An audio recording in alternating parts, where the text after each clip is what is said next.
Setelah masa Khulafaur Rasyidin, muncul gejolak politik dan konflik internal yang mendalam. Ketegangan antara Ali bin Abi Thalib dan Muawiyah bin Abi Sufyan, gubernur Syam dari Bani Umayyah, memuncak dalam Perang Siffin tahun 657 Masehi. Pertempuran ini tak hanya memecah umat Islam, tetapi juga membuka jalan bagi transformasi besar dalam kepemimpinan umat. Setelah perang panjang yang mengoyak tubuh umat Islam, Muawiyah kini diangkat sebagai khalifah. Di Masjid Agung Damaskus, para pendukungnya berseru menyebut namanya. Takbir menggema bukan dari satu kota, tapi dari seluruh wilayah yang setia pada Bani Umayyah. Sejarah mencatat hari itu bukan hanya sebagai akhir dari peperangan, tetapi sebagai awal dari sebuah dinasti Umayyah yang akan membentang dari timur hingga barat, menorehkan jejaknya dalam peradaban Islam. Damaskus dipilih sebagai pusat pemerintahan strategis kosmopolitan dan jauh dari kekuatan politik Hijaz. Disinilah Muawiyah menata sistem pemerintahan baru, khalifahan, warisan birokrasi yang rapi dan militer profesional.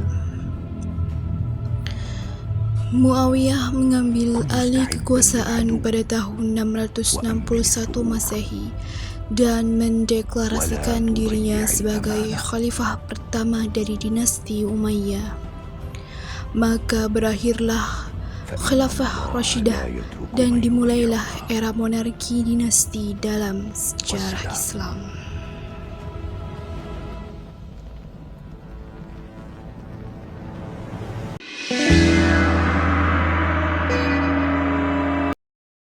Dalam waktu singkat, dinasti Umayyah menjelma menjadi kekaisaran Islam terbesar pada masanya. Di bawah kepemimpinan Khalifah Abdul Malik bin Marwan dan putranya Al-Walid I, ekspansi wilayah Umayyah mencapai puncaknya. Pasukan Umayyah menaklukkan wilayah dari Sungai Indus di timur hingga pesisir Atlantik di barat. Afrika Utara ditaklukkan.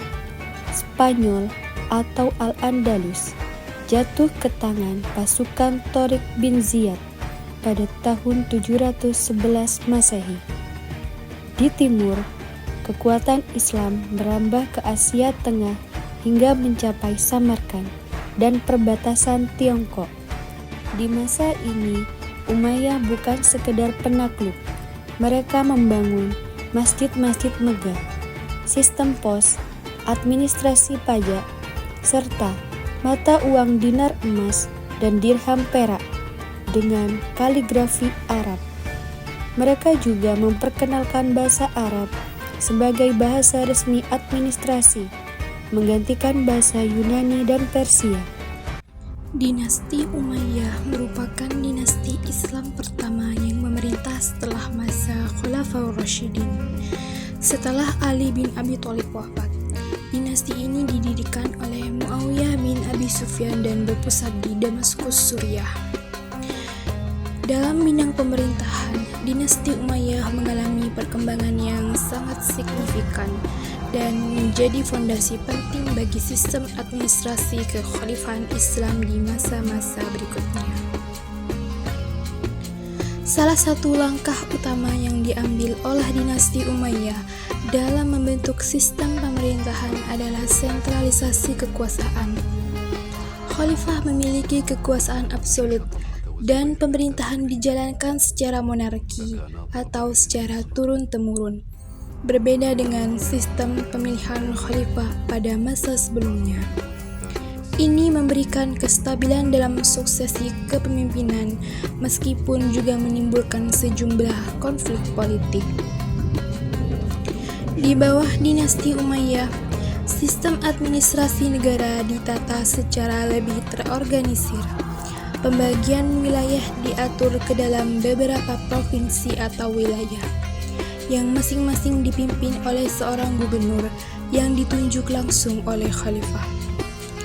Para gubernur ini memiliki kewenangan dalam mengelola mengelola urusan militer, perpajakan, dan hukum di wilayahnya, namun tetap berada di bawah pengawasan pusat. Dalam hal birokrasi, dinasti Umayyah memanfaatkan pengalaman pemerintahan dari kekaisaran sebelumnya. Ilmu pengetahuan, seni, dan perdagangan mulai tumbuh pesat. Meskipun pada masa Umayyah, fokus utama adalah ekspansi, benih-benih kemajuan intelektual telah ditanam dan akan tumbuh pesat di era setelahnya.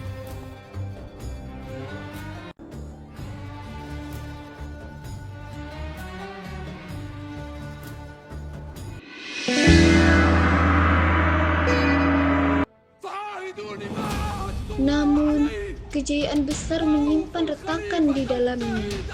Politik dinasti Umayyah yang cenderung sentralistik dan dominasi elit Arab Quraisy memicu ketidakpuasan dari kalangan non-Arab Muslim yang disebut Mawali. Meskipun telah memeluk Islam, mereka tetap dianggap sebagai warga kelas 2. Ketimpangan sosial, penindasan terhadap kelompok Syiah dan Khawarij, serta gaya hidup mewah para khalifah kemudian memperparah kondisi internal dinasti. Pada abad ke-8, Bani Umayyah mencapai puncak kekuasaan. Namun, di balik kejayaan, tersembunyi kesombongan, ketidakadilan, dan kemewahan yang berlebihan. Para khalifah mulai memalingkan wajah dari masjid ke istana. Pajang-pajangan kekayaan menjadi kebanggaan, sementara jeritan rakyat tak lagi terdengar di telinga para penguasa. Gaya hidup mewah menjadikan mereka lupa diri. Pesta-pesta besar diadakan di saat rakyat kelaparan. Istana dibangun setinggi langit, namun keadilan terkubur di tanah-tanah Khurasan, Kufah, dan Andalusia. Di balik tembok megah Damaskus, berdiri sebuah kekuasaan besar yang pernah menggetarkan dunia, Bani Umayyah. Mereka pewaris kekhalifahan, namun di masa akhir mereka lebih memilih menjadi penguasa, bukan pemimpin. Kekuasaan yang awalnya dibangun atas dasar keimanan dan keadilan, perlahan berubah menjadi alat warisan keluarga. Para pemimpin diangkat bukan karena keilmuan atau amanah, tetapi karena hubungan darah dan kesetiaan kepada dinasti. Satu demi satu wilayah merasa diabaikan. Orang-orang non-Arab yang telah memeluk Islam dengan ikhlas tidak diberi tempat dalam pemerintahan. Kesetaraan yang diajarkan Rasulullah dilupakan. Dan ketika rakyat tak lagi percaya kepada pemerintahannya, itulah awal dari kejatuhan. Dan puncaknya terjadi pada tahun 751 Masehi, ketika kelompok Bani Abbas, keturunan dari Abbas bin Abdul Muthalib, menggerakkan revolusi besar dengan dukungan kaum Mawali dan Syiah. Dalam pertempuran Zab, pasukan Umayyah dikalahkan. Khalifah terakhir, Marwan II, terbunuh saat melarikan diri.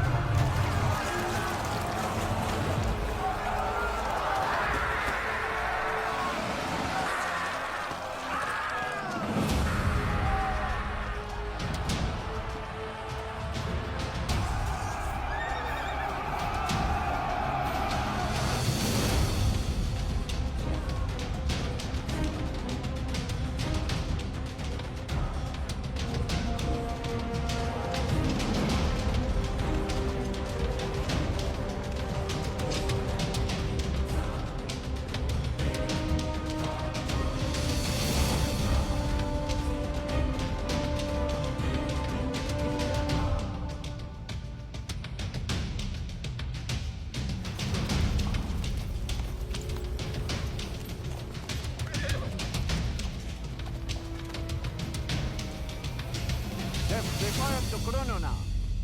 Πολεμόσιον σημεία το τελέτα. Tu proste mas nais teremoi. لم آتك مهادنا. إن لم تكن تريد الحرب فعليك بالانسحاب. خلف جنودي الذين تراهم كتائب وسرايا أولها هنا وآخرها في دمشق والأردن. فاحقن دماء جندك واحفظ ماء وجهك، وأعدك ألا نعترض جيشك في طريقكم إلى الشمال، وإلا تكفلت سيوفنا بما بدأه الطاعون فيكم.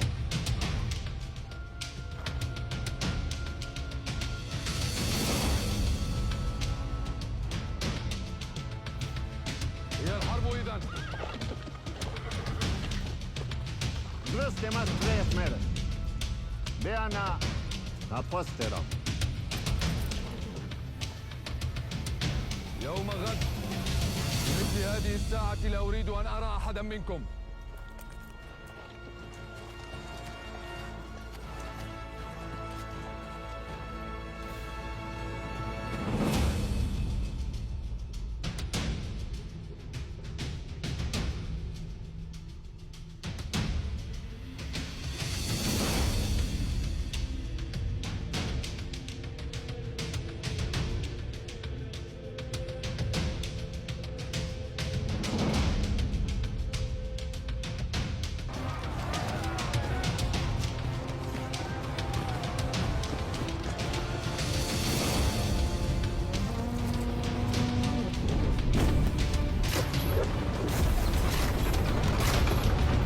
Dinasti Umayyah pun runtuh di timur, namun sejarah belum berakhir bagi mereka.